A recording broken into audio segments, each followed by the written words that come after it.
It's always the way.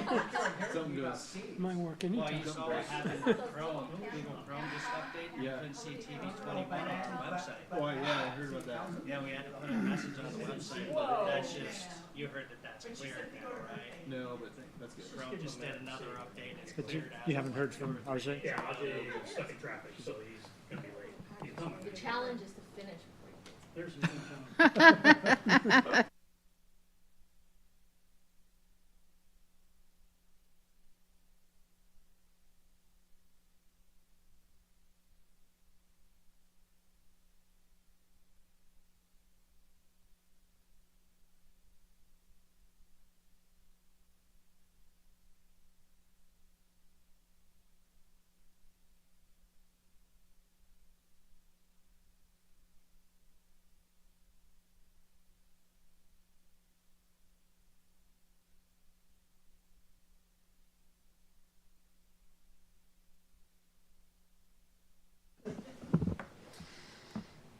All right, good evening. I'm going to call this December 4th Sammamish Planning Commission meeting to order. Happy holidays, everyone. Let's start out with roll call. John Bachman, Here. Susan Cara, Here. Mike Briscoe, Here. Hisham Elkawad, Here. Syed Safavian. Here. Ajay Chakrapani is stuck in traffic but should join us shortly, and I am Mark Boffman. I am here. Next, approval of the agenda. On tonight's agenda is a public hearing and a discussion about SMC Title 21 for some code cleanup stuff and one other topic that's kind of folded in there that we'll talk about. Anybody have anything to say about the agenda? Anything you want to change? Nope, I'll call the agenda approved. Next is approval of the minutes from our November 20th meeting. Anybody have any corrections or comments from the minutes from the November 20th meeting? Great. Okay, public comment. I do want to mention we're having a public hearing tonight. So if you want to comment on the agenda item, the thing to do would be to do that during the public hearing. And if you wanted to comment on something else, which is kind of different than how we usually do it, now's the time for any other public comment. So if you're commenting on our Title 21, the stuff that Deverell is going to talk about, let's do that in the public hearing. And then if it's anything else, now is our regular public comment period. So does anybody have public comment that's not for the public hearing?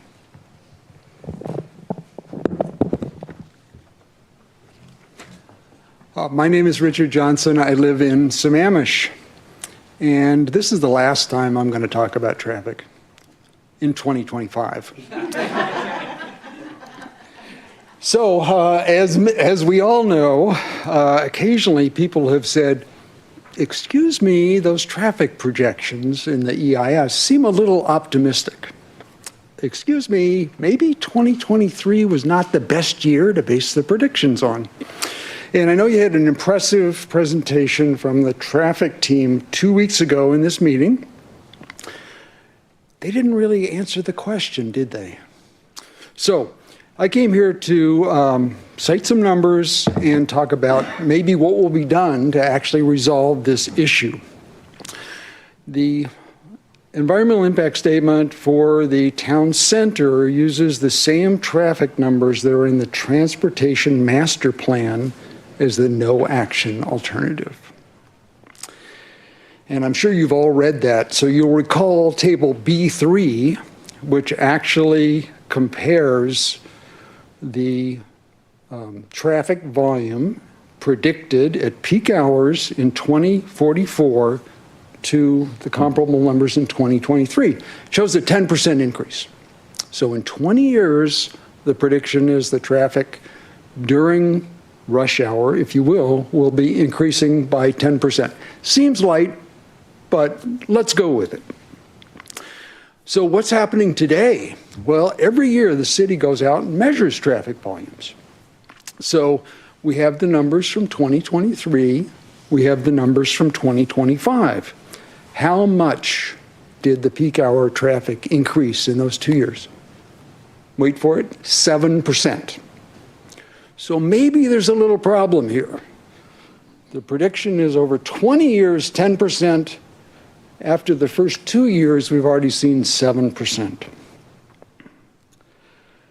This is an issue that was very compelling up until the last election. Now, presumably with our new council, we have a little time to think about that. So clearly this needs to get resolved. We want to have good predictions in terms of the city planning, but it's no longer a crisis. So my suggestion is, rather than try to massage this prediction, or rather to duck the issue any longer, the city should just use the 2026 data, which will be available in May, run the model.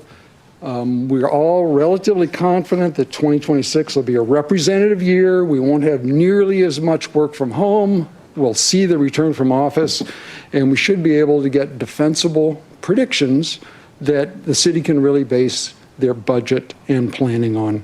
So I did actually make an appendix with some details in terms of basically how the train got off the tracks. I think there were a lot of good intentions, and in a normal year, the process that was described 2 years ago would have worked great. But unfortunately, these are not normal times.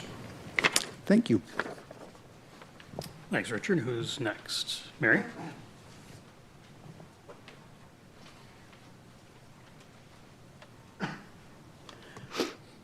Hello, Mary Wichter, Sammamish for 25 years. So I sent in 2 public comments today, and I'm going to do the first one on the Tamarack example, and then the other one's part of the public hearing.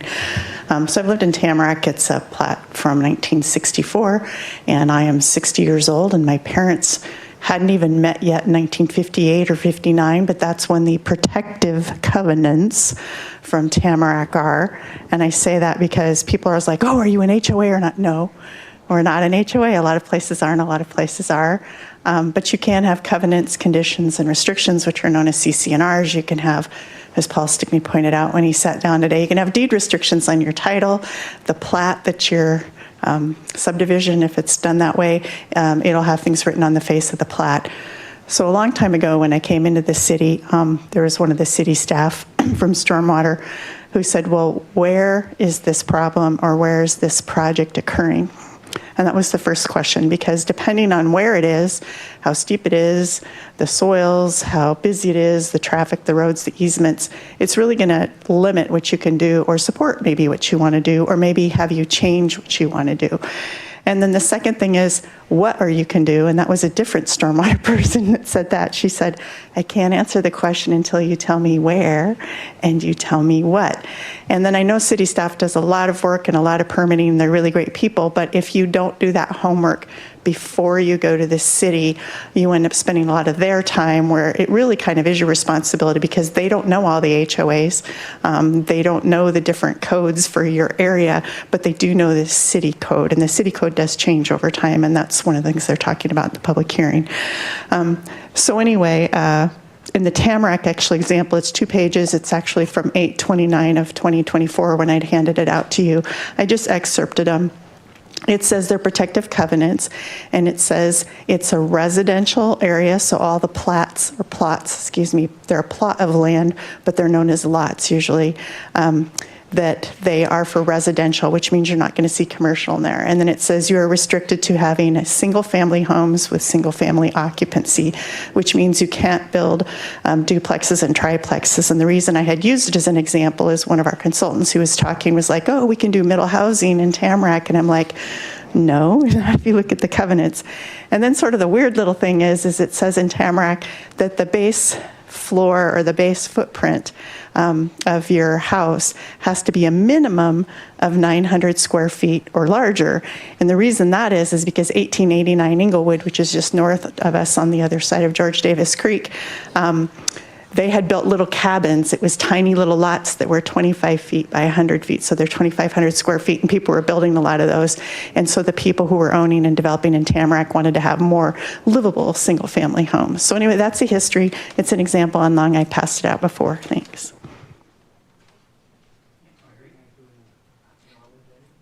I'm sorry? Good. Are on the agenda. Okay.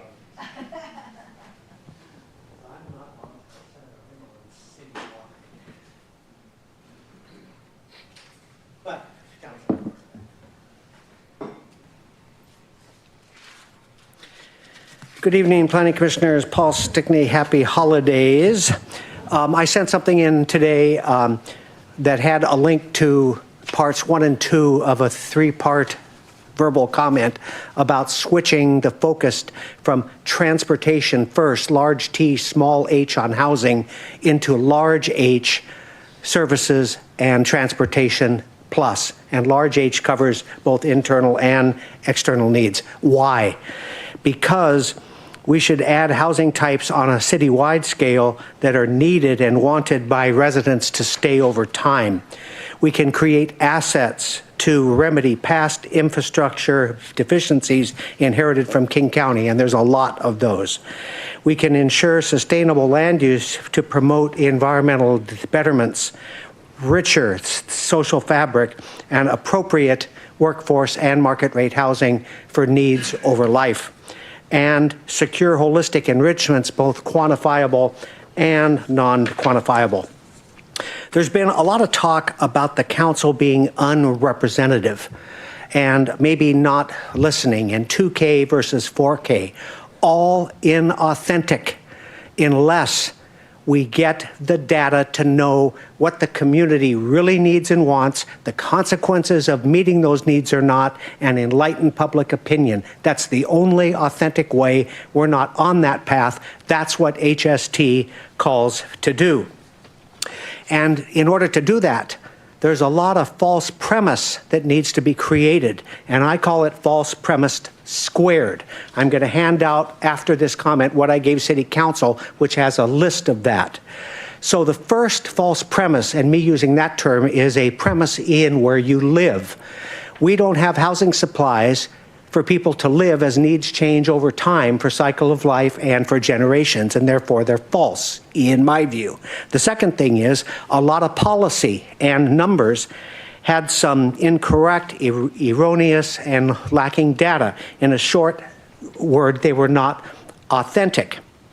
We need to correct the growth target process, the comp plans, the town center plans, the housing needs assessment, all had data that was inaccurate that needs to be corrected so we are level set.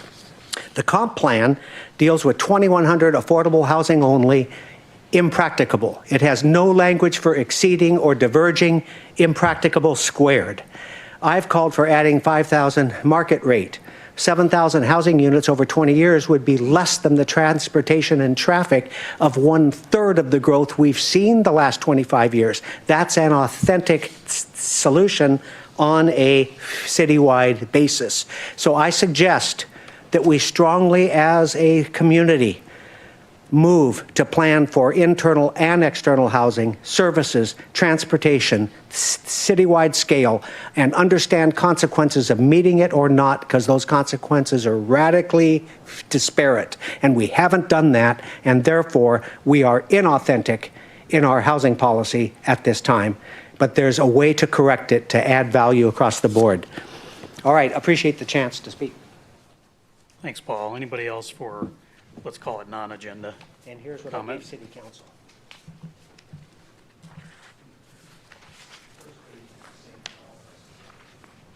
Evan, is there anybody on the phone, on the call, on the meeting? Evan's checking. Nope, we're all set. Great, okay, thanks. So let's move on to our agenda topic for this evening, and Avril's gonna give us a presentation on the update of the work that they've done for code updates. So go ahead, Avril. Good evening. I'm sorry, just to try to make sure make this a little easier. Avril gives her presentation. We ask her questions. Then I will open the public hearing, let everybody make their comments, close the public hearing, then somebody makes a motion, we have our discussion, and then vote. And there will be some stuff that goes along there, but that's kind of the order. So just keep that in mind so we can move through it smoothly. Sorry, Avril, go ahead. That's okay. Good evening. Happy December.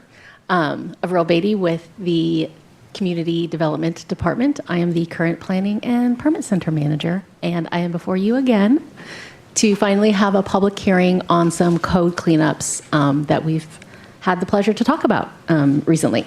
So I know you all have studied up and are ready to power through this. So The only things that were of substantive change from the last time we met was the 3,000 square foot footprint. Everything else, sorry, let me go back, from the plat language, the cottage housing, the ADUs, the rezoning definitions, the unit lot definitions, removing out public comment periods so that we are more consistent for the 21-day comment period, land use approvals being established upon submittal of complete permit applications so we can keep permits moving along, having shoreline substantial development permits be a type 2 instead of a type 4 land use application, which will be a great relief to mostly to homeowners who live along the lakes. Streamlining of final plat processing with their building permit applications. So all of those have stayed the same. Previous discussions, you have all been in support of these modifications, and so those have been cleaned up. So the one that is of the most interesting discussion is the 3,000 square foot footprint. So we had a discussion where originally staff was proposing the one-time small exception to the 3,000 square foot footprint, and the 3,000 square foot footprint was put into place because all housing development needs to be treated the same, single family, the same as middle housing. So due to the concerns from residents about having massive middle housing developments happening, that all residential buildings would be limited to the 3,000 square foot footprint, you could still have a 3-story home, and you're looking, that's like 9,000 square feet. So felt like that rule should apply across the board. However, we came across a lot of people who had legal non-conforming homes or just very large lots, and then through our discussions, we talked about, does it make sense to limit the ground floor? And overwhelmingly, we're like, well, let's just limit what the concern is, which is the mass, and that's going up. So, in addition to exempting schools and other civic uses, we had just talked about, do we allow a one-time exception or do we just stop regulating the ground floor? And then we thought, why not allow both? Because we do have legal non-conforming homes that are on slopes. We got a lot of slopes in Sammamish, and so lots of homes where you access on an upper level and then you have a walkout basement below. And so for those homes where most of the floor is part first floor, part second floor, depending on where it is along that slope, we should also allow some exceptions for those. So that's why we wanted to include the one-time exception for that. And so we've now drafted up language that's in the packet so that why commit to one change? Let's consider both of them. So to go into that in more detail, so here is the language that we have written up. We tried to, so I went over all of these ideas with the current planning staff. They are the ones who explain these to residents. So they're the ones who, like, they look at the language every day and have to explain it to normal people and trying to make sure that it's understandable. So we made it as plain English as possible, and then we realized it would be easier to have a plain English standard if we define what a floor is. So based on all the discussion that we had with Planning Commission, we came up with this definition of floor, and this also aligns with how most jurisdictions within the area define floor as well. So we're not doing anything untoward. So this is all within sort of standard planning land use definition parameters. So this is what we've drafted up. And so just as a recap, this will allow small additions to existing homes that are already, we've got lots of these single-story ramblers in Sammamish. And so these can do their additions that are single-story, do their deck expansion, do their living room expansion, whatever it is that they need to do to upgrade, modernize their homes, these proposed regulations would allow it. And so in allowing the changing it so that it's only the second floor, we have this very recent example with a gracious homeowner who has allowed us to present this, where any part of the home that's on the ground, so the blue part, and so we're considering that part as any part of the house that is within 3 feet of grade for the part in the back, that part was not limited by the 3,000 square feet. And the 3,000 square feet would only be for the floors above the ground floor. And so then that's only the green section that we're looking to have the regulation apply to. And so with this example, originally under the code as it's written today, a minor modifications to the house and a deck expansion weren't going to be allowable under today's code. And so we thought, well, like that doesn't really feel like that was the intention. So to let people have their homes be more livable, let people age in place, allow some flexibility, the proposed changes would allow for these types of projects to move forward.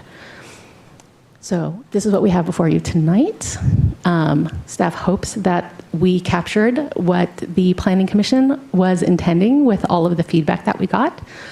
And now, I'd love to answer any questions that you have, or if you don't have any questions, because staff somehow was able to nail down all the feedback that we've gotten, we would love a recommendation on a motion. Thank you. I was following you, and when I read it in the agenda, I liked it, and I thank you for that. But when you started explaining the green versus the blue, I lost you. So if this is my house, let's go back to the green versus the blue. So the blue, the small blue section, if I want to expand on that level, is that okay or no? No, the blue is the unregulated. Because you said the green cannot increase. The green could be up to 3,000 square feet. Okay, so, but the grade level here, the main entrance for this house is where that small blue is. Exactly. Right. So this is where we had to figure out, how do we regulate? So if it's there are many houses that are multi-leveled because they are terraced with the landscape. And so there are some homes that don't have any living space in that bottom blue area.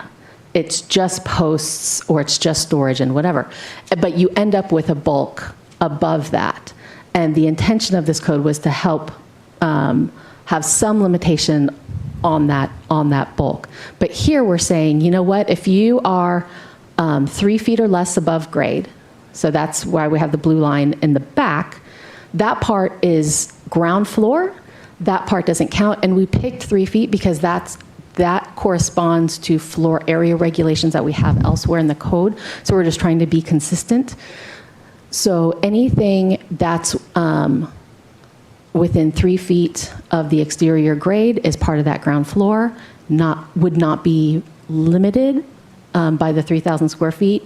And if it's only the floor that's above that ground floor, which is the green, that is more than 3 feet above grade, that would have the 3,000 square foot limitation.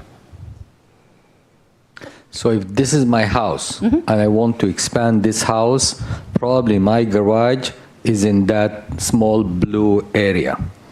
And if I'm expanding this house, I'm expanding the green. I'm not expanding the blue. Why expand the basement? I prefer to expand the upper floor, which is probably the grade level. And now you're restricting it. So at what point, so where it's more than 3 feet above grade, it's no longer, it's now considered a second floor. I just don't want to get into 3 or 2.5 because where we live, there are so many slopes, and sometimes it may or may not. Right, and in which case there needs to be a number. There needs to be an amount in which a floor is a second floor versus a floor is a ground floor. And so we have 3 feet just for consistency within our code for when we calculate floor area ratio. The way you wrote it in the agenda, it felt more reasonable, not the one you presented, the agenda that we received earlier this week, because that was talking about any floor with direct access to A grade. Right. And so the challenge with that when that went with the planners and we tried to talk through applications, that is, so any floor that's at grade, what part is at grade and what part is a second story? I think I would take it again. If this is my house, I will be expanding the upper part because that's the main entrance to the house. What you are looking at here, there are more examples that this is the back side of the house. This is the backyard of the house. So why go and add more basement? So just imagine that if I go and increase the blue, if I increase the blue, I'm increasing the blue sideways. So I will end up with a flat surface next to the green because you're telling me now that the blue is unlimited, right? Correct. So if I want to do a 5,000 square foot, I'm increasing the blue and I'm going sideways. So I'm creating now a flat surface instead of going above it. So the intent with this is if the goal for all residential development, single family or middle housing is to limit any bulk above grade, then we would need to have something like this. But street level and grade is still that smaller blue section. Right, and that would be single story. So with this, sorry, I don't know if it matters with this example. This is the back of the house, so the front is... The front is the smaller blue section. Yeah. That's yes. the main road. Yes. And that's what I'm calling grade. And Right. that's... And so if you have this second, the green part come out further, and you have the blue part also come out further, then you have two floors that are both coming out more. And so if the intention of the code is to minimize the bulk at any level that's at a second floor or a third floor above grade, then we would have the regulations as proposed. The other option is you could always recommend to City Council to just get rid of the footprint limitation. Oh, that will be my favorite, but I'm trying to compromise here. Right. Well, so this is why we try to write it this way and trying to come up with a way to have, there needs to be some sort of differentiation between what's a first floor at grade and what is a second floor. And so here in the back, there are two floors. You do have the ground floor in the blue, and above that is the second floor. Even though you access it, it's still the second floor in that portion. So if the intention is to eliminate bulky houses, to eliminate volume, what I'm saying that the expansion of this house will not be higher than the top of the green. So I did not go anywhere above the top of the existing green. So I'm not creating any additional volume. I'm creating area. Well, it is volume. I know it is, but it's because when you say volume, you're talking about a big mass. It can be, and so we just need to have a number. I'm still at the same elevation compared to my neighbor. My neighbor will not feel that my house is now any bulkier than how it used to be. Right. So each property is unique. Each property is going to feel different, and trying to write a regulation that meets all the parameters or to try to satisfy most of those conditions is kind of impossible. And I wish there was an easier way to do it. There are many homes like this here with their main entrance on the backside over there. Yeah. That's their road. And their only way to expand is to expand sideways. And it doesn't make any sense for us to tell them go and expand the basement. We actually do see a lot where they go up, and these end up being like 3 Oh, no, I'm stories. saying don't go up. I'm saying just go sideways. But what Yeah, if- I think we should keep going here with other comments because I think we're going to get exactly at what you're Okay. talking about, Hisham. So let's just go down the line. Say it. Sorry. What is the point of reference as far as the elevation? You're showing the 3 feet from the grade level. That's the grade level of the house. That's the grade level. So the Of the 3 house, feet, the the 3 flooring. feet is to the finished floor Finished floor, okay. Of Right. to the grade outside. Okay. How about the grade level of the street? There is this of course is nothing to scale, but shouldn't be to point of reference should be the basically the grade level of the street, No. the elevation of the street. So when you're going from the street to the house, there's a grade there. Yeah. Shouldn't be that as a reference point? No. I mean, my short answer is no, because That we affects have what topography. Hisham is talking about. Right. It's 3 feet on one side and the lower, and the pointing the arrow down is that is slope. And on the top, you're making reference, or the display making reference to the grade level of the house, right, and the street. So we look at grade when we measure height and whatnot. We look at what are all the grade points around the house. It's not just from the street. You average it? Yes. So we do grade averaging when we're looking at the overall height of a house for a house maximum height measurements. And because we have topography, homes aren't just seen from the street. When you drive along East Lake Sammamish Parkway, you see homes all the way up the hillside. Right. So houses aren't just about their street frontage. Houses are how they are within the topography of the city. And so the 3 feet, this regulation is how we, when we do a floor area ratio calculation, anything that is tucked in beyond the 3 feet as a basement is not counted towards someone's floor area ratio because it's not part of that volume. And so that's why we picked it. And the idea is if it's not going to count towards your floor area ratio, then have it as part of that ground level where you wouldn't be limited by the 3,000 square feet. Okay, second question. You made a reference, I think that verbally, but I didn't see that reference to it. Let's say that additional square footage that somebody wants to build. What happens if that is a deck, is not a structure? Would that be included as a part of the 300, or that could be different? I thought that you made reference to it as somebody using the 300 square foot expansion to be a deck. What happened if it is a deck? Right. So part of the reason why we also made the definition of the floor, and we changed it from building footprint to maximum floor area, is so that an uncovered deck wouldn't count because it's not bulky. It's not part of that volume. But as long as it's covered.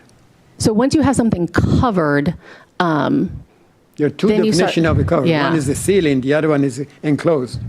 Right. So if you have a deck, you could have a deck where it's like just the deck surface and the railings, and that's it. And then it's uncovered, right? And then you do have decks with a full roof or pergola or whatever on top.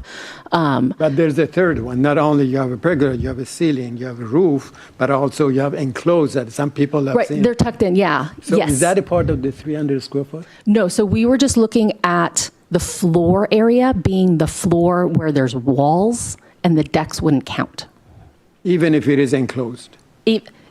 Even a deck is enclosed? Yes. Yes. Because I've seen some houses that they basically... Right. So sometimes you have houses their deck. where it's notched in and it's all covered. It's all covered with the windows and a roof and all that. So we were trying to loosen this up and make it more generous by having it be floor area to walls. So the answer to that question is yes. That would be a part of the 300 square foot. No. If it is No, the decks would not count. Would not. Right. No matter Decks if are it free is- space. How No about that? matter if it is closed or not. That's what I'm hearing. Yes, correct. Okay. Sorry, Thank we you. got there. Thank you. I probably exceeded my 7 minutes, I'm sorry. I want to go back to the slide with the blue and the green. And I'm probably going to belabor what Commissioner Hisham said over here. But let me tell you a personal experience. When I was trying to look at Sammamish to buy a home, I looked in one of the areas where it was exactly like this. And there was the front of the house was where the blue is. You could drive your car in, and then you'd walk into this area, and then the ground was going down. So there was like what was sold to me at the time was that, oh, here's where you can have a gaming room and you can have like a chill out room and all of those things which were there. But my living quarters, if you'll call it that, would have been the green area, right? When I want to expand so that I don't have to, I'd like to age in place, or I'd like to not have this thing, I don't care about the blue area. I would care only about the green area, because now I'm not climbing down a flight of stairs to get to that point. What we tried to do through this, when your language was there, when I read this one was like, yeah, perfect. That means I can expand I'm saying green area, but I can expand in the live-in space. But as we talked right now, and I'm sorry I missed a part of it when you first started doing this thing, but when I started listening to this, I realized that I cannot expand there. The only place I can expand is one flight down, which, if it becomes a problem for me to come down a flight, has no value to what is my problem. So if the Planning Commission feels that the green area being allowed to be 3,000 square feet, if that 3,000 square feet is not enough for the green space, then perhaps you make a motion to just strike the regulation. 3,000 square feet is fairly generous. I understand that, but it is the living area, right? So Yeah. I have a tough time regulating that living area if there is a need to be there. So let us say today I am perfect. I'll run up and down the stairs. And my wife says, I want more steps in the ground. I'll run up and down the stairs. It doesn't have a problem. 10 years from now, I'm going to be very cribby trying to run up and down the stairs. 20 years from now, even less. Careful now. But as that happens, right, now I will start to look at the code as a restriction on what I'm trying to do. And you think because you would need my living area is more than 3,000 square feet? Sorry? You need more than 3,000 square feet. I don't know. That's a theoretical discussion. I don't know, right? But my living area is that 3,000 square feet. And if I want to make it 3,200 for some reason, right? So that's why we have both not regulating floors that are along the ground, as well as allowing a one-time 300 square foot expansion for any upper level floor. So if you have your green area is already 3,000 square feet, and you say, but I need 300 more. I need like an updated bathroom. It needs to be more wheelchair accessible. It needs to whatever it is, and then you still get 300 square feet on an upper floor. So you could still end up with 3,300 square feet in the green area. And if you don't think that's enough, then I would recommend that you recommend and just strike the regulation. Okay. It's becoming Sophie's choice as it's going, but you can see I have a tough time. Once this got into my head, I had a very tough time, as you were talking, very tough time trying to regulate it, to say, it felt like a regulation that I'm trying to say. You can only go this much. If you have 320 because of some restriction, some nook and cranny that did not adjust, tough luck, buddy. You don't have the 320 to go forward on. And I understand that. I'm talking of an exception more than the rule. But I think we're trying to solve for something else and restricting something else. I mean, the concern was bulky middle housing. Yeah, I understand that. Yeah, and so if the commission feels like that's not a concern anymore, you can recommend it. Let's go ahead, John. What do you got? I feel your pain. As you were just mentioning, going back to the original thought on this was, and I have at least two of these in my neighborhood. Square houses, flat roof. They're just right up, to the setback. And they just sort of dominate the area. And so the idea was to initially limit the ground floor, and then with a lot of discussion thought, well, if you've got a ranch house and you can just sprawl and you got enough room, it's not really impactful as we intended it. It was the going up square part that was impactful. So at this point, I don't have any difficulty with the language as it's written. I'd point out, though, that to Ajay's comment, if you had a situation that you need a variance or reasonable accommodation, there are provisions in the code to seek those decisions. I think one of our public speakers spoke of the need for accommodation. So there are some mechanisms, they might be difficult, but there are mechanisms to work towards that level of flexibility. And the illustration was great because it pointed out the difficulties we're struggling with trying to create those accommodations for our residents. And that's colliding with the need to have clear code that you all, the staff, can administer. So if the commission as a general feels that we don't need this and we'll live with the square houses and flat roofs, 34 feet is the elevation? 35 feet 35, from okay. average grade around the structure. Yeah. And as I said, I've got at least 2 of those in my neighborhood. They don't look like they fit, but that's for another time. And actually, none of what we're doing would probably limit most of that. No, it's not going to touch them. In fact, I don't think their footprint is over 3,000 square feet. If you've got an R4, 10,000, 9,000, 10,000 square feet lot, can you even get a 3,000? Yeah, so I can't answer that question. I will say if we keep the language, I have two suggestions.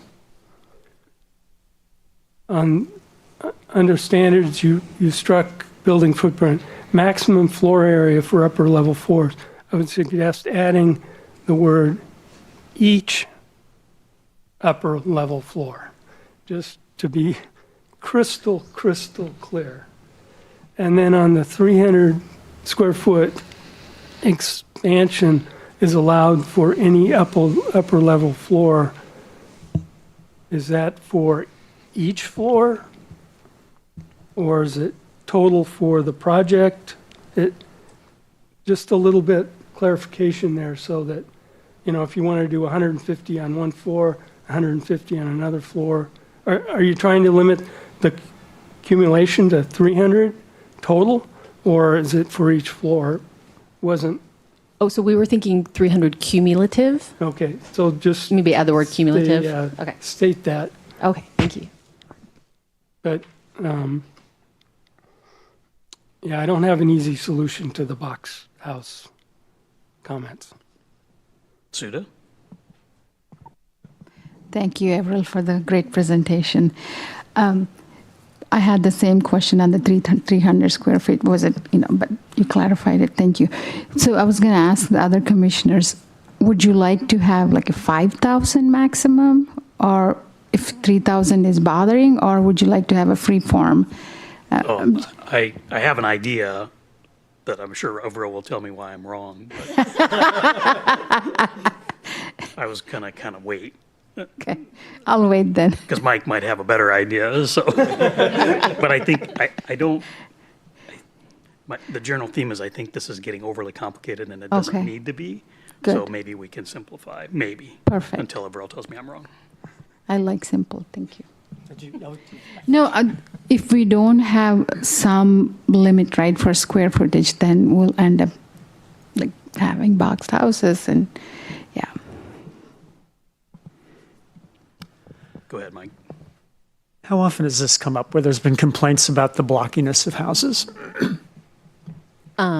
We we get a lot of anecdotal about the existing housing stock where there's lots of bulky. I don't really understand why someone would want a flat roof in the Pacific Northwest, but that's me. And we're not going to regulate for that. So we do hear it a lot. We also hear from residents that they do feel unduly restricted. And there's no architectural review. Everyone's allowed by right to have an ugly house if they want. Totally up to them. No judgment. To each their own. Sounded like, but Sorry, I'm trying to not be. It's a work in progress. Anyways, so it kind of gone a little bit both ways. So it can go a little bit both ways. Right. So people do like to comment on their neighborhood. People also don't like being commented on. So we get both sides. Yeah. I was just trying to get a little sense of how big of a problem it is. The other piece of how big of a problem is, part of the concern is around middle housing. We've talked about, by regulation, we need to allow middle housing. In reality, there's only a handful of places where I've heard here in these meetings where we're going to have middle housing. So again, this may not be as big a problem as we're thinking. So from a simple solution, we just said, forget about it. One or two other points, and I don't want to make a recommendation until we hear public comments or public hearing and the simple solution that Mark has, but about the assumption, like Hisham, that you're making is that from the front of the house, street level, if you're adding, it's not going to make that much difference, but the bulkiness in this illustration would be for anybody who's looking at your back of the house. Yeah. And so we should be aware of that if the bulkiness is what we're trying to solve for. And the last comment I'll make before hearing the simple solution is it is tough because we're trying to balance the ability and freedom that a homeowner should have to do what they want with their property within like setbacks and fire safety and things like that, obviously, with the look and feel of the community and concerns that some residents would have about big bulky structures. So it is tough, but it feels like we've talked about this a lot, and it is also feeling very complicated. So I'll be prepared with here's what I think after we hear from Mark and the public. So, AG. So thanks for doing this drawing right here, because this actually gets at the heart of helping us think through it. A couple things about this. One is, I would say I never in my mind thought that you could divide up a floor and call part of that floor something and another part of an existing floor something else. That seems like an overcomplication that doesn't really help us very much. So I'm not sure, I never imagined once you have a floor, an existing floor, that's an existing floor, and dividing it up. And by the way, so if somebody wants to mess around, they can start piling dirt up against their house and change the border lines of that division, and that's messy. I don't understand exactly why we would do that, and I don't see, to my way of thinking, why that's necessary. My idea would be, and I'll go back and say that most of the comments about bulk have to do with the view from the street side. I mean, that's just what it is. Now, will somebody downhill of this see a little bit more building? Yeah, but of course they were looking at a hill to begin with and a building that was there already. So expanding out, yeah, and the number of times that will actually apply to anybody is probably pretty small. I'm guessing we can't solve 100%, so how can we get to like 90% or 95%? So my idea would be, and I'm trying to think of the way to say this as if we wanted to try to get it in here in some version, right? My idea would be, what I originally thought this would be was we would not restrict additions to existing houses on the main entry floor, and that being whatever the whole floor is, or below. So in this case, the main entry floor or below, you can do that, it's not restricted.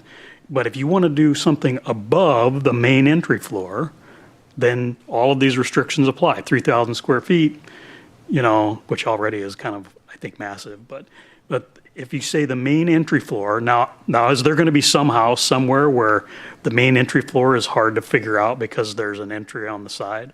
I suppose. But I think the main entry like in 98% of cases, we would all look at a house and go, the main entry is right here. And so that entire floor is of an existing house, because we've been talking about additions here too, right? We're not talking about necessarily new houses. Now, whether the code supports that, I don't know, but that's what we've been talking about is additions. So in my mind, I think we should not restrict people that can otherwise comply with setbacks and all that sort of thing on that main living floor, which is what Ajay is talking about, and anything below, because from the street, if you're below, mostly you're not going to see that. Now, can we dream up some example that doesn't fit that perfectly? I'm sure, right? There's some place, probably in Tamarack, the way those houses are on the hill, you know, you can probably look up and see the backside additions. There's probably some 5% situation. But for the most part, most people that want to make an addition on their main living floor, which is where the door comes in, then we've not restricted that. And usually if you're going to do that, you're going to have to build something below that anyway, because you can't hang the floor out in midair. So structurally, you're going to have to build down anyway. And I don't think the down part is the problem. I think it's the up part that's the problem, and it's from the street side. Now, not 100%, but like 98%. So if we could figure out how to craft some language that kind of says something like that, then I think that gets at what our original intent was. And of course, everybody that has a ranch, well, then they don't have to worry about this anyway. They can do whatever they want. So I could chime in awkwardly from the side here. We did have an earlier iteration we were knocking around as staff, is that it would be any floor that gains direct access from the finished grade would be exempt from the 3,000 foot limit, and any floors above those which gain direct access from the finished grade would be limited to that 3,000 square feet. So in the example of the green blue house, you have access to the finished grade up top on the street side and also on the bottom daylight side. And so those would be the two floors that would be exempt, and then anything above that would be limited to the 3,000. So that could be a potential option, and it would then help us prevent some of that big massing in the worst case scenario of middle housing. So I will say that the concern I have is that, again, it starts to make things too complicated, because there are configurations of split levels that have access to grade at multiple floors. I've got some in my neighborhood, but every house has a main point of entry, a front door. And to me, that, if we can use that, and I don't know how definable that is with code language, but the main point of entry of any house is the front door. We all can look at a house and say, there's the front door. And if that floor, even if that, you know, so you'd say, well, what about a split level house? Well, how many people is this going to affect to have a split level house? You know, I think the main point of entry still leads up to the upper level. So then the split level, that's going to be exempt as well. And this is only additions. That's what we've always talked about too. So I don't think as a commission we've ever intended a lot of this to apply to new houses. Well, this would apply equally to any of them. Yeah. So I mean, maybe that's okay. I'm hesitant to just say, well, let's throw it out, because that feels like we're throwing the baby out with the bathwater, right? We're trying to throw out a good idea because we can't quite figure out how to perfectly apply it to every single scenario. And if we can get to something that applies, that we all kind of agree applies, you know, the 80-20 rule, maybe in this case it's the 95-5 rule, but most of the time, then we've accomplished quite a bit. Would you like to augment the standard to say maximum floor area for upper level floors above floor of primary entrance? Yeah. Okay. Yeah, I was trying to think about saying, you know, instead of saying the ground floor, saying the main entry floor of a building or something like that. So if you're above the main entry floor, you are limited to 3,000 square feet. If you are at the main entry floor or below, regardless of your relationship to the ground, then you are not limited. Mark, I have a question about main entry floor. How you define that? Wherever the Where front the door living room is? No, wherever the front door is. Right, but let me tell you, I live in Sahali, and I see quite a number of homes that in order to get to the main entry floor from the street, you have to go 10, 12 steps up.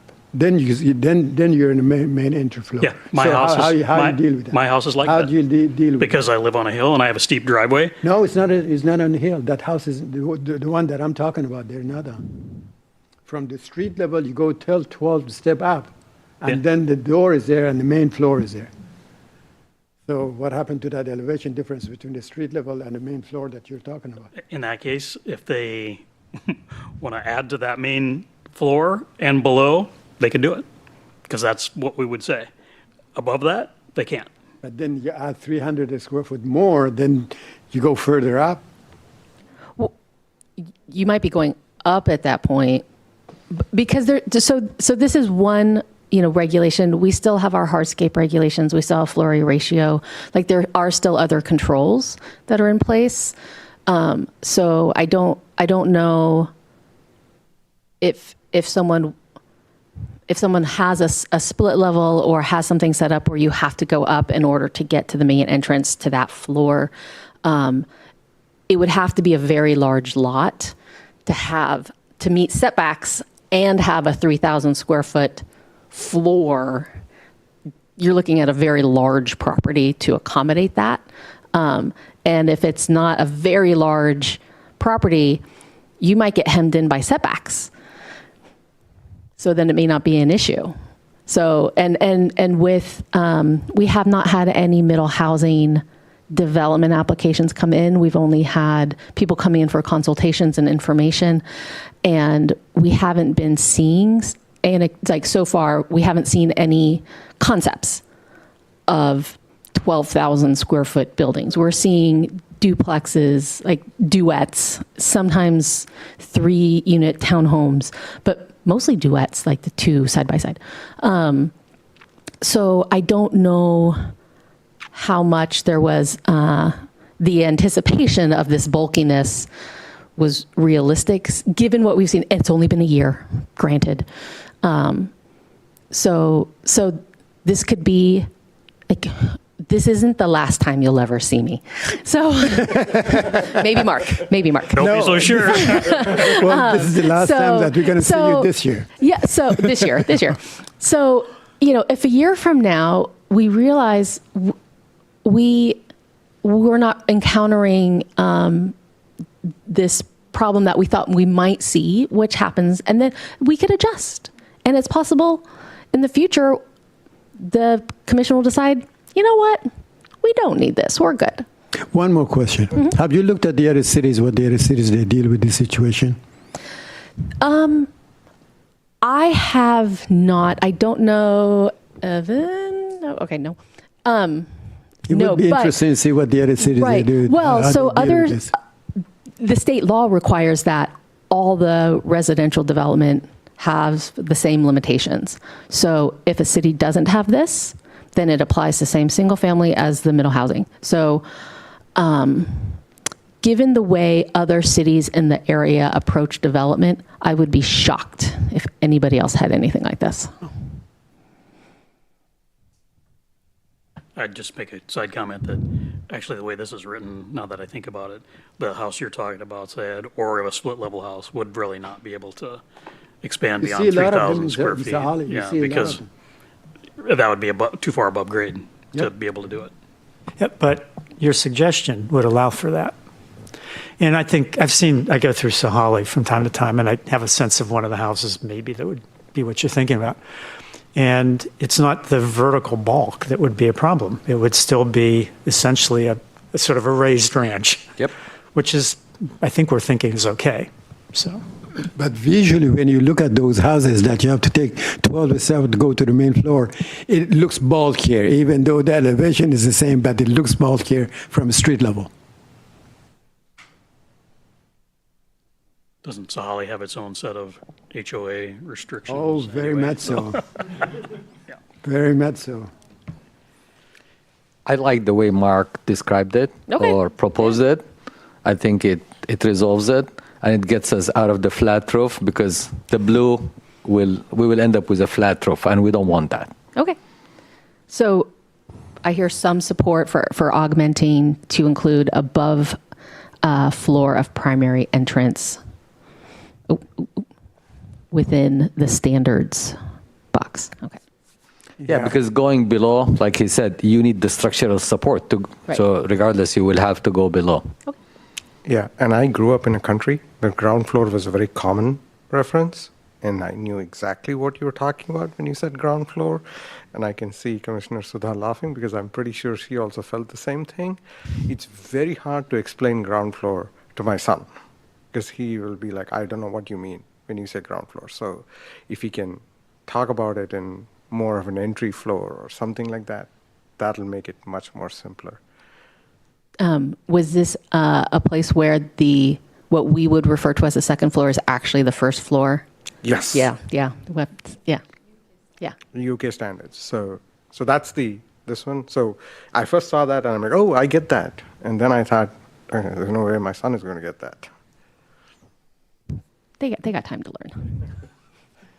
So I just want to keep in the back of our minds that, okay, we go with the 3,000 square foot. We can still get these 9,000 square foot, 35-foot high boxes right next to a ranch. So we're not eliminating that option. Mitigating, I guess, would be the best we can do. Yeah, I totally agree. We shouldn't convince ourselves we're only solving like 5% of the problem here. But for those people that fit into that 5%, it's kind of a big deal that they be able to, do some reasonable addition, especially on big lots with a ranch. I mean, we should absolutely figure out how to allow that. And then if we have to, accept that there's going to be some occasional times when the code language just doesn't fit perfectly, then Avril will have to figure that out. So my main question about this is kind of for you, Avril. I'm not sure if we can move this on as a recommendation to the city council. I'm not sure if we can craft the language for it ourselves right here tonight that you guys won't then need to think about a little bit, but maybe we could make a suggestion with the caveat that you, before you go to the council with it, review the details of the language to make sure that it's kosher. I think that way makes sense. I think we understand the intent behind your suggestions, and if the commission wanted to recommend tonight that we carry forward updated code language that reflects your intention to the council, I think that would work pretty well. Either that or bring it back once you develop the language, whatever it is, bring it back just to get endorsement from the commission. You really want to do this again? No. No way, no. If you feel comfortable to get it a little bit stronger, that. So can I, this is actually a little bit into, probably we should wait for public comment, but if we're talking about saying, okay, the main entry floor and any floor below is not limited, do we really need the one-time 300 square foot for upper floors? The thought behind that was in case you had an upper floor that was already 3,000 square feet and you wanted to put in an elevator shaft to be able to age in place, that you would have the ability to do that. Yeah, that's right. I had forgotten that. Okay. Any bit of relief that can be granted with this, like we're for it. Any other questions for Avril? No, thank you so much. Thank you. This was great. Thanks a lot. Okay. I'm going to open the public hearing for public comment on this topic. Who would like to make comment on this topic in the discussion and the presentation?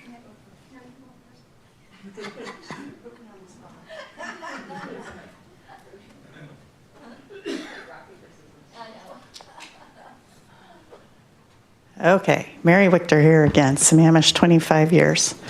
My house is in Tamarack. The main entry floor, even though it's a custom home, comes into the basement, and the main entry floor on this road comes into the second floor. So I wouldn't want to be limited if I was doing stuff, but my whole house is on less than 11,000 square foot lots, so the footprint is 1,500 square feet. And I think stormwater is a really important thing. If you start people giving 300 or whatever, you get these cumulative stormwater, because in the old days you could have 5,000 square feet and not have a drainage review. And now it's since 2017, it's restricted. You can only have 2,000 square feet before you do drainage review. So again, back to my public comment. Where are you building? What are you doing? Stormwater might be a problem. And if stormwater is going to be a problem, please just don't let people build, because it's a nightmare when you live next to them or downhill from them. And there are examples of Tamarack in there. I will bring up the word for development regulations phase 2. David Pyle had been working on a daylight plane thing, which I'd also seen, I think, in Issaquah or something or other. Anyway, you should look up daylight plane and see if that's helpful at all for people to see. As far as affordability, middle housing is only going to occur a few places, and I know what you mean by the boxy houses, and there's also shed roofs, which aren't flat, but they still look pretty boxy, and they have a big thing, and there's a giant one down by the lake across from Wally Parade now. In order to get affordability, you want to have it be as boxy as it can, because anytime you have a jut out, it costs you literally way more than tens of thousands of dollars each jut out. So also, if you have even just a 2-floor house, you can have 1,500 square feet, 1,500 square feet, 1,500 square feet, 1,500 square feet. That's 4 families can live in that. And if you do a 3rd story, then that's 6 families that can live in that. So while it looks like a giant house, which a lot of the missing middle housing, they look just like a big family house, and they just have multiple doors either on the side or back or double front doors or whatever. So if we really want middle housing to get built, you have to keep it as simple, as streamlined, give this many options as they can, let it be as flat and ugly as it can be, hopefully with a slanted roof so there aren't drainage problems. And I think that's very important, particularly now, because we just don't have middle housing hardly anywhere in this city. I've gone around taking photos and visited in the places we have it. I think it's very nice, but we're 85% or more large single-family homes and 15% the other things. So most of the stuff I had emailed in was on what happens with the stormwater, because that's a big concern. If you've never had a drainage review and you had a 5,000 square foot, you really shouldn't be allowed to add anything that's going to do it. If you've already got your stormwater pond that's shared, I looked up today, they're not really listed by that, but if you just start having everybody build more and put into that same stormwater pond, it's going to fail. And the city owns those.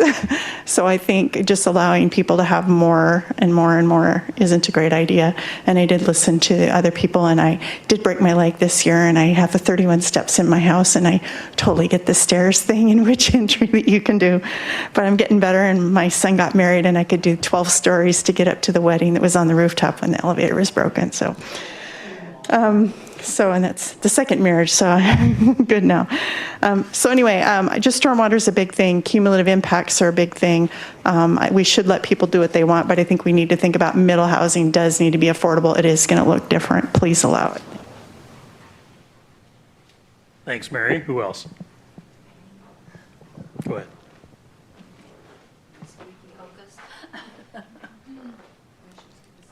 Don't they? I swear, you pay this much for hokas, they shouldn't squeak.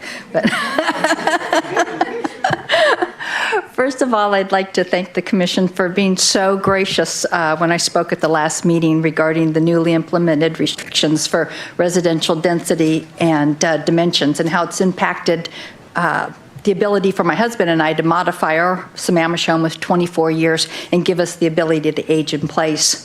As you may recall, because I know you don't have anything else to think about but my stuff, my husband and I are trying to add a 96 square foot deck on our main floor and extend our current roof 59 square feet to partially cover it. But we were stopped by the January 1st limitation, limiting all residential homes to no more than 3,000 square feet and no more than 40% hardscape coverage. So right now, our original unmodified home, 536 square feet over what current code allows, which means our home could not even be built under today's restrictions. And under last year's code, our original unmodified home was 756 square feet under. So we would have been okay if I'd just done this last year. So I know you're voting on this tonight, and I'd just like to thank you for being so supportive and open to listening to the homeowners, and as well as your willingness to be flexible and revisit restrictions that unintentionally harmed older residents with older homes like me and my husband. And as a special thank you to David Pyle and to Avril for taking the time to not only just follow up with us, they met with us and explained everything to us. And it was truly amazing and enlightening, and I appreciated it greatly. Thank you all very much. And it's National Cookie Day, and I did bring treats. So. My waistline thanks you. Anybody else? Is there anybody online, Evan? Okay, I'm going to close the public hearing. So would someone make a motion? And my suggestion is we just make the motion as written and then we do a modification. So moved. So the motion is to recommend to the City Council the amendments to SMC Title 21 to correct minor errors, clarify intent, and remove redundant or outdated language as presented in Exhibit 1 by Avril tonight. I'll second that. Okay, it's been moved and seconded. Discussion. Would someone like to suggest a modification to that? Or I can suggest one, however you want to do it. And I think that we You've got will, the floor. we will not, again, I don't think we should try to be too clever and get the words exactly right, because I'm not a code expert and I think the staff can figure out how to interpret the intent. So I would move that we modify item 10 to say that to leave the restrictions on upper floors, but modify it so that any floor within 5 feet of the main entry threshold to the house or below is unrestricted. Okay, that's my motion to amend. And let me tell you why I said 5 feet, because you can have certainly houses with drop living rooms or split level homes, but you can't have a whole floor in 5 feet. I think 5 feet typically would capture any split level or anything that's kind of just an up down on that main entry floor. So you couldn't get into interpreting that, you know, this alcove or this thing, right? It kind of keeps you consistent with what a main floor is, and it's within the main entry threshold. So whatever that door is, I think that would kind of cover everything. That would get up to maybe 92% of the cases. And then anything below that, in order to expand, you'd have to expand below. I'm sorry. And in addition, I believe we agreed that we needed to say cumulative 300 square feet for the restriction to any of the upper floors. So those would be the two modifications to item 10. Okay, that's my motion to amend. You want to second that? I'll second Okay. that. I'll second your So amendments. what do you think about saying it that way and then letting staff noodle around with the language to make sure that when they present it to council, it's defensible? I think that's a great suggestion. Yes. Sorry, that's a great suggestion.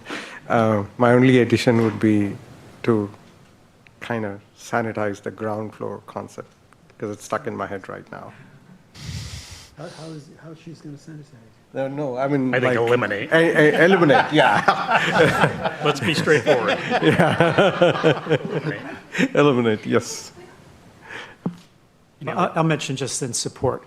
This feels far simpler. And I think it meets the intent. So I really like the simplification.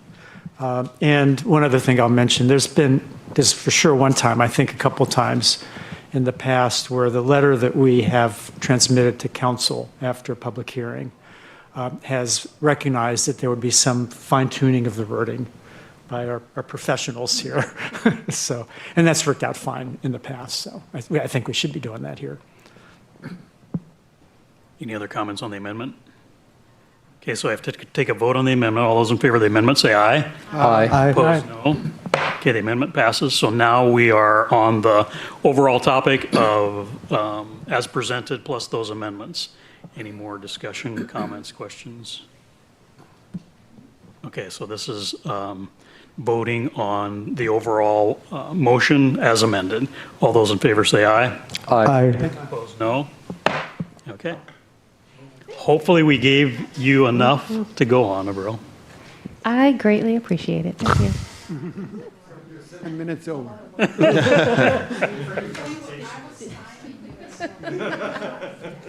Did we say which 7 minutes? Yeah.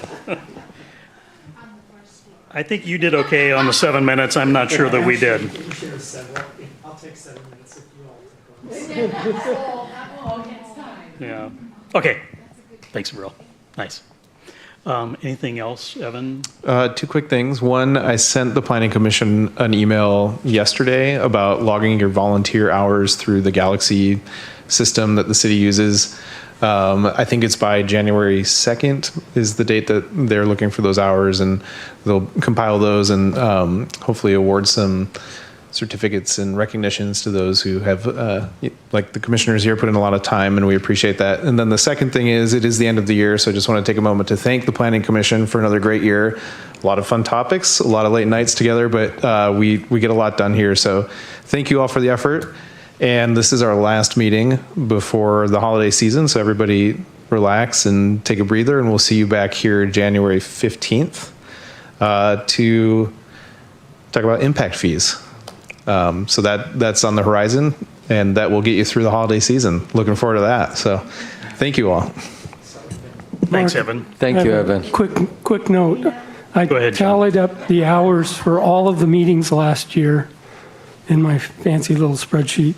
12 hours and 50 minutes if you attended every meeting. That'll 12 hours? 12 hours, 50 minutes. Sounds like 13 13 hours. And it was just flew by. All right. I echo Evan's comments about the holidays. I hope you'll enjoy them, and we will be back here in January. So would someone move to adjourn? Second. It's been moved and seconded that we adjourn. All those in favor say aye. Aye. Aye. Opposed, nay. Okay, thank you, everyone. Have a nice evening.